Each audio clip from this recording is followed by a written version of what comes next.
What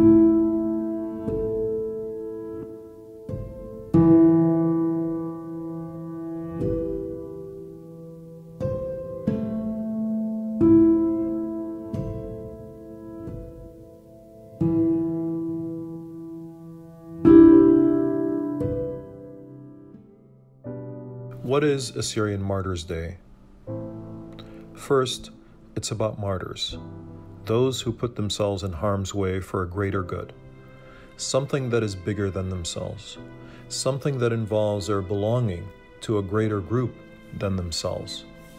Second, it involves Assyrians, their history, their culture, their language, and their beliefs. Assyrian Martyrs' Day is not specifically about one occurrence.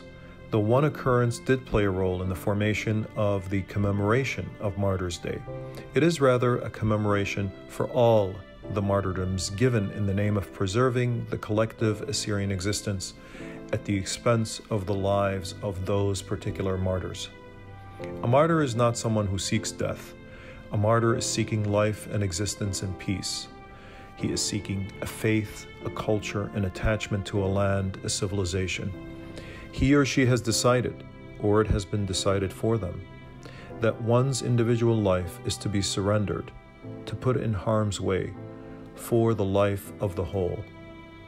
Today we recall the sacrifices of all of our martyrs, those who stood tall defending the walls of Nineveh in 612 BC, and whose bones we can view today.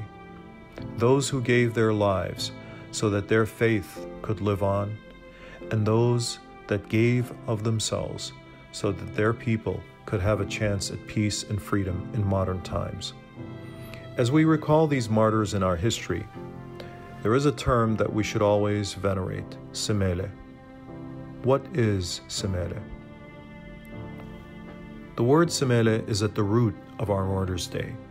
Indeed, the very idea of our martyrs came from the tragic and heroic story of Simele. It is important to recall the story of Simele and to realize what it means for us today. In 1933, the Assyrians were faced with few choices.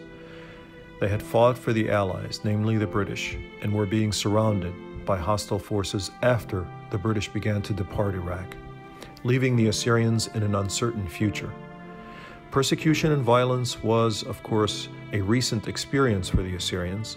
They had suffered much during the First World War earlier, losing about 2/3 of their numbers to massacres, war, famine, and disease.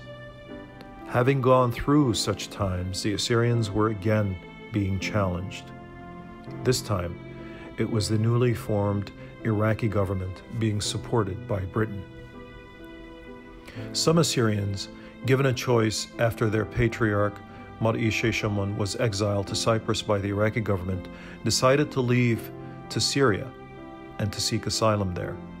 When they returned to gather their families, they were met by an Iraqi force that tried to stop them. A battle ensued and the Assyrians, despite the overwhelming odds, came out victorious. The Assyrian defeat of the Iraqi army sparked hatred and hostility toward the Assyrians. In the village of Simele, where the Assyrians had surrendered their arms and sought protection of the Iraqi government to not only save their lives, but the lives of their entire nation. The Iraqi army machine-gunned young Assyrian men, women, and children all around Simele in over 63 villages. Innocent Assyrians were assassinated by the military led by one Bekir Sidqi and their supporters. Over 3,000 Assyrians were killed. According to Colonel Stafford, quote, "The Assyrians had no fight left in them, partly because of the state of mind to which the events of the past week had reduced them, largely because they were disarmed. Had they been armed, it seems certain that the Iraqi army would have hesitated to take them on in a fair fight. Having disarmed them, they proceeded with the massacre according to plan. Their opponents were helpless, and there was no chance of any interference from any quarter whatsoever. Machine gunners set up their guns outside the windows of the houses in which the Assyrians had taken refuge, and having trained them on the terror-stricken wretches in the crowded rooms, fired among them until not a man was left standing in the shambles." In some other instance, the bloodlust of the troops took a slightly more active form, and the men were dragged out and shot or bludgeoned to death." End of quote. Many writers have described a proud people in despair and panic, cowering in fear after the massacres.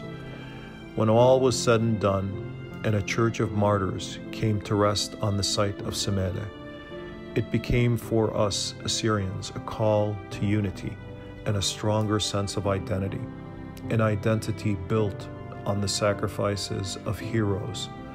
Poems and songs were sung and written. A new symbol, one that began as a tragedy, became one of struggle and victory. We lost lives but regained our collective soul. We shed blood and tears but became renewed with hope in realizing that among us were heroes who gave their lives to save their nation. Simele became a symbol of resistance and power, and of course inspired a commemoration and celebration of the Assyrian Martyrs' Day. It made us think not only of what happened that August in 1933, but what came before, thousands of years before, to the fall of Nineveh, and years into the future, after Simele. Simele became independent of time and space. It became a thought that we carry with us today, tomorrow, forever. Simele has turned into a rallying call to venerate not only the massacre itself, but also to view it as a symbol of the necessity of sacrifice that became so apparent that August of 1933. Our commemoration of Martyrs' Day, so vividly personified in its physical form in the Simele massacre, has spanned the entirety of our history. So much has been given for us to remain as Assyrians today.